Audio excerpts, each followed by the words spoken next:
आइए साथियों, आप सभी का जेके कंपटीशन सेंटर में हार्दिक स्वागत है। आज आपके लिए यूपी टेट का एक फटाफट रिवीजन जो पर्यावरण से संबंधित है लेकर आए हैं और इसमें वही प्रश्नों को शामिल किया गया है जो परीक्षा की दृष्टि से बहुत ही महत्वपूर्ण है। यदि आप इस वीडियो को देखते हैं तो इसमें वो सारे ही प्रश्न समाहित कर लिए गए हैं जो यूपी ट्रिपल एससी से संबंधित हर एग्जाम में किसी न किसी एग्जाम में पर्यावरण से संबंधित प्रश्न आए हैं। तो साथियों, आपको इस वीडियो को गंभीरतापूर्वक देखना है क्योंकि पेपर सारे ही जिलों में आ चुके हैं और पेपर आने की व्यवस्था दिखाने के लिए पहले से कड़ी है क्योंकि लोहे के बॉक्स में पेपर आए हैं।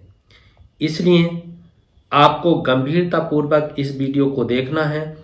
वही प्रश्न इसमें शामिल किया गया है जो आपके परीक्षा में आने के लिए बहुत ही महत्वपूर्ण है, उत्तम है। इसलिए साथियों, इस वीडियो को आप पूरा देखिए और इससे आपको बहुत ही फायदा होगा। आइए बिना समय गंवाए प्रारंभ करते हैं। आज का पहला प्रश्न क्या है? विश्व जल दिवस प्रत्येक वर्ष मनाया जाता है। ये 22 मार्च को मनाया जाता है। अगला है, पहला विश्व जल दिवस कब मनाया गया?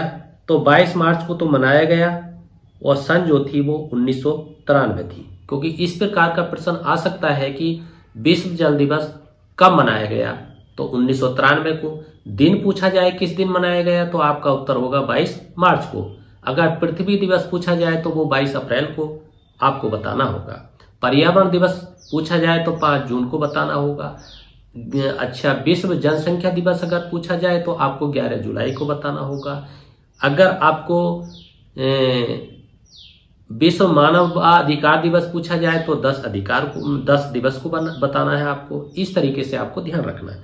आइए, तरुण भवन संघ नामक संगठन के चेयरमैन राजेंद्र सिंह का लोकप्रिय नाम क्या है? भारत के जल पुरुष के नाम से इन्हें जाना जाता है।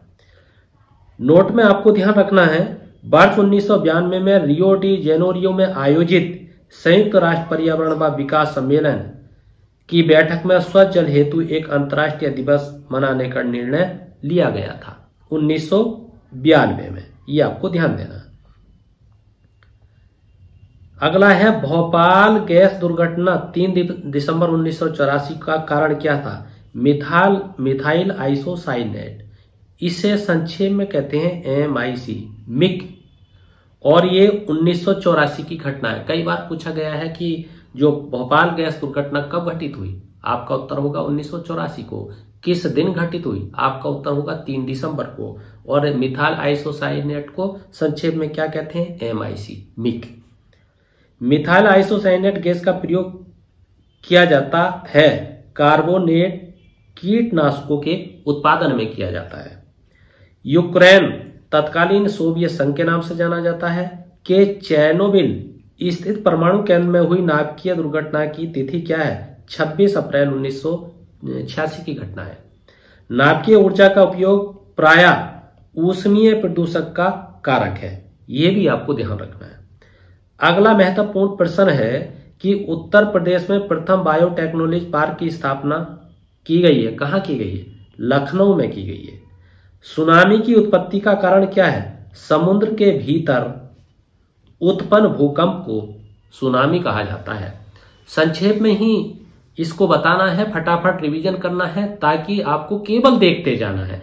इस वीडियो को देखते हैं तो सारे प्रश्न एकदम से आपके दिमाग में समाहित हो जाएंगे और जाते टाइम ही आप फटाक जैसे आप निशान लगा सकते हैं। अगला है, मौसम विज्ञान संबंधी परीक्षण के लिए गुब्बारों को भरने में प्रयोग की जाती है हीलियम गैस। डायनासोर्स का कब्रिस्तान के नाम से किसे जाना जाता है? मोंटाना को जाना जाता है और यह अमेरिका में स्थित है। वह भारतीय कृषि वैज्ञानिक जिसे संयुक्त राष्ट्र पर्यावरण कार्यक्रम द्वारा फादर ऑफ इकोलॉजी की उपाधि दी गई, MS स्वामीनाथन को। अगला महत्वपूर्ण प्रश्न है, भारत सरकार ने अब तक जैवमंडल आरक्षित क्षेत्र स्थापित किए गए हैं। कितने? 18 किए गए हैं। ये आपको बहुत ही अच्छी तरीके से ध्यान देना है क्योंकि ये इस तरीके के प्रश्न आने की संभावना, क्योंकि पर्यावरण जो है वो करंट से भी रिलेटिव होता है, विज्ञान से भी रिलेटिव होता है, भूगोल से भी रिलेटिव होता है और थोड़ा साइंस से भी रिलेटिव होता है। इसलिए आपको ये बहुत ही अच्छी तरीके से इसे देखना है। ये बहुत ही महत्वपूर्ण प्रश्न है कि कितने जैव मंडल आरक्षित से क्षेत्र वर्तमान में स्थापित किए हैं। 18। उत्तर प्रदेश के लखीमपुर खीरी जनपद में स्थित क्या है? दुधवा राष्ट्रीय उद्यान है। सलीम अली राष्ट्रीय उद्यान कहां पर है? जम्मू कश्मीर में है। लोकटक झील भारत में ताजे पानी यानी मीठे पानी की झील सबसे बड़ी झील है, कहां स्थित है? मणिपुर में स्थित है। गिर राष्ट्रीय उद्यान गुजरात के जूनागढ़ में स्थित है। यह प्रसिद्ध है किस लिए? एशियाई शेरों के निवास स्थल के लिए प्रसिद्ध है। अगला महत्वपूर्ण प्रश्न है कि किसी वस्तु से उत्पन्न सामान्य आवाज को कहा जाता है, क्या कहा जाता है? ध्वनि कहा जाता है। अधिक तीव्रता वाली ध्वनि का नाम क्या है? उसे शोर कहते हैं। तेज ध्वनि को वातावरण में इसके विपरीत प्रभाव का अनुमान लगाए बिना उत्पन्न करना कहलाता है, क्या कहलाता है? ध्वनि प्रदूषण कहलाता है। ध्वनि प्रदूषण का मापन क्या है? डेसिबल में मापन किया जाता है। इस तरीके से ये ध्वनि प्रदूषण से संबंधित प्रश्न है। कई बार ऐसे भी प्रश्न पूछा जाता है कि पत्तियों की जो सरसराहट है उसमें कितने डेसिबल ध्वनि का शोर होता है? तो आपको ध्यान रखना है 20 डेसिबल। अगर आपसे पूछा जाए जो फुसफुसाहट होती है, सांप की फुसफुसाहट, उसमें कितने डेसिबल होती है? तो आपको ध्यान रखना है 30 डेसिबल। इसी तरीके से आपसे पूछा जाता है कि कमरा जो होता है या कोई कार्यालय होता है उसमें शांत रूप से अगर सांस ली जाती है तो उसका डेसिबल क्या होता है? तो आपको बताना है 40 डेसिबल होता है। इसी तरीके से आपसे पूछा जाता है कि सामान्य जो बातचीत होती है उस बातचीत में कितना डेसिबल शोर होता है? तो आपको बताना है 60 होता है। इसी तरीके से आपसे ट्रक की जो आवाज है उसके बारे में पूछा जा सकता है, तो उसकी आपको बताना है कि ट्रक की जो आवाज होती है वो 80 से 85 डेसिबल होती है। आपसे जेट इंजन के बारे में पूछ सकता है कि जो जेट इंजन है उसकी कितनी होती है? तो उसकी होती है 120। ये आपको ध्यान देना है। आपसे जेट प्लेन के बारे में पूछा जा सकता है कि उसका कितना डेसिबल होता है? तो आपको बताना है 150। तो इस तरीके से आपको ध्यान रखना है। और भी पूछा जा सकता है, रॉकेट के बारे में अगर पूछा जाए कि रॉकेट जो है उसका डेसिबल क्या है, तो आपको 180 डेसिबल बताना है।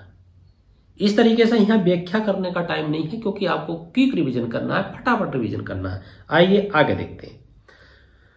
नौकनी संरक्षण, पैरों का मुड़ना कहते हैं उसको, और ये होता है फ्लूओराइड के कारण। फ्लूओराइड जो है वो इस प्रदूषण के कारण होता है, ये आपको ध्यान देना है। जैव शौचालय प्रणाली में अवायवीय जीवाणु अपशिष्ट पदार्थों का विखंडन कर उसे पानी और गैस मीथेन में परिवर्तित कर देता है। फ्लूओराइड तत्व का अत्यधिक सांद्रण फ्लोरोसिस नामक रोग का कारण बन जाता है। आइए आगे देखते हैं। अगला है आपका एशियाई भूरे बादल में एरोसोल्स की मात्रा होती है कितने? 85% होती है। सामान्य स्थितियों में वातावरण में प्रदूषण उत्पन्न करने वाली गैस कौन सी है? कार्बन मोनोऑक्साइड है। वायु प्रदूषण के जैविक सूचक का कार्य क्या है? लाइकेन है। कई बार मैंने बताया है कि लाइकेन क्या है, वायु प्रदूषण के सूचक होते हैं। लाइकेन ये दर्शाते हैं यहाँ पे वायु प्रदूषण है या नहीं है। आइए, ऐसे प्रदूषक जो सूक्ष्म जीव, जीवाणु इत्यादि के द्वारा समय के साथ प्रकृति में सरल हानि रहित तत्वों में विघटित कर दिए जाते हैं। किसके द्वारा? जैव विघटित प्रदूषक। सिगरेट के धुआं में पाए जाने वाले प्रमुख प्रदूषक कौन कौन से हैं? कई बार ये एग्जाम में आया है। कार्बन मोनोऑक्साइड है, हाइड्रोजन साइनाइड है, नाइट्रोजन ऑक्साइड है और आपका बेंजीन है। ये आपको ध्यान देना। आइए आगे देखते हैं। भारत में सर्वप्रथम समुद्री सेंचुरी स्थापित की गई कच्छ की खाड़ी में।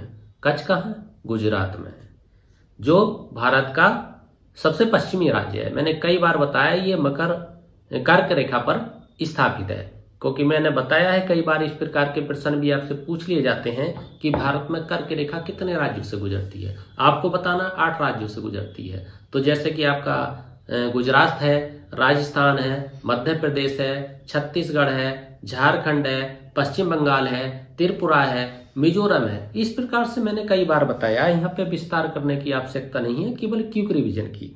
आइए, कार्बेट राष्ट्रीय उद्यान, कार्बेट राष्ट्रीय उद्यान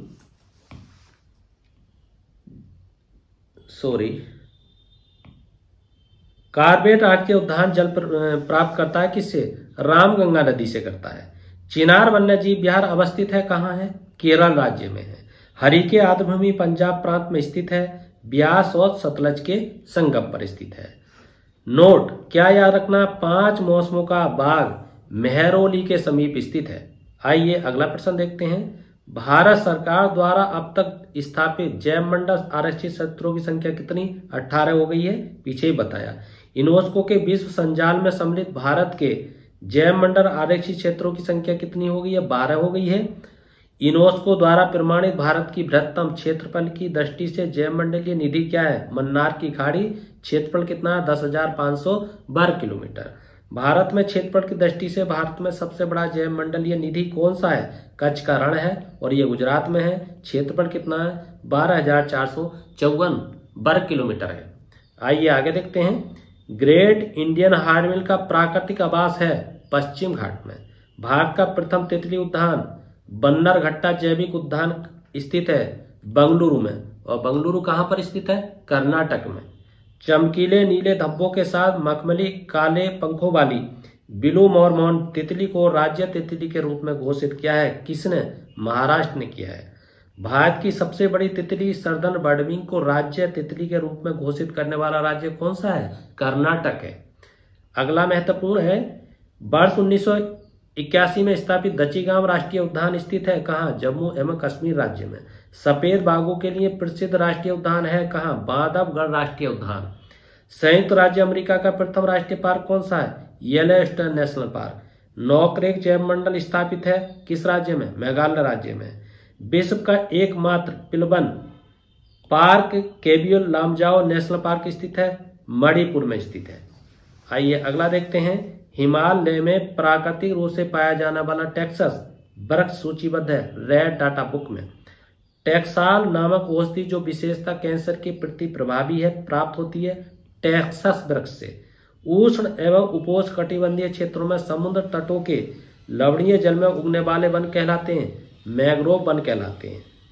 ठीक उसी तरीके से सुंदरी नामक वृक्ष पाया जाता है सुंदरबन डेल्टा में। गोवा का वह द्वीप जो पूरी तरह से संरक्षित कच्छ वनस्पति क्षेत्र है चौराब द्वीप। तो आइए साथियों, दोस्तों, मित्रों, यदि आपको ये वीडियो पसंद आई है तो इस चैनल को सब्सक्राइब कीजिए, लाइक जरूर कीजिए, शेयर जरूर कीजिए, कमेंट जरूर कीजिए, फीडबैक जरूर दीजिए और इसी के साथ आपका बहुत बहुत हार्दिक धन्यवाद।